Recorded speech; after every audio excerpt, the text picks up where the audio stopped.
সালাউদ্দিন কি বাংলাদেশের কোচ পদে নিয়োগ পাবেন কি পাবেন না, নাকি আবারও হাথুরু সিংকে কোচিংয়ের সঙ্গে নতুন চুক্তিতে যুক্ত করা হবে? এমনটাই ঘুরপাক খাচ্ছে বিসিবির পরিমণ্ডলে। এখন দেখার বিষয়, বিসিবির নতুন সভাপতি কে হয়, নাকি পাপনকেই রেখে দেওয়া হবে, এবং হাথুরু সিংয়ের জায়গায় নতুন কি কোনো কোচ আসবে কি না, এবং যদি এসে থাকে তাহলে সেই কোচ কে হবে? দেশি কোচ হবে নাকি বিদেশি কোনো কোচিং এসে বাংলাদেশ ক্রিকেট দলকে কোচিং করাবে? এর মধ্যেই চাঞ্চল্যকর একটা তথ্য মোটামুটি ফাঁস হয়ে গেছে।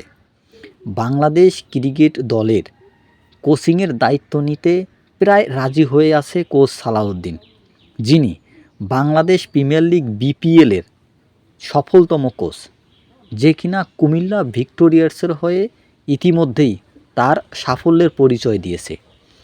এই বিপিএলে বাংলাদেশের যে সাফল্যের মূল চাবিকাঠি, তিনি হচ্ছেন বাংলাদেশের কোচ সালাউদ্দিন। এই কোচ ইতিমধ্যেই তার যে কোচিংয়ের যে একটা পারদর্শী, তিনি জাতীয় দলে এর আগে একবার পরিচয় দিয়েছে সহকারী কোচ হিসাবে।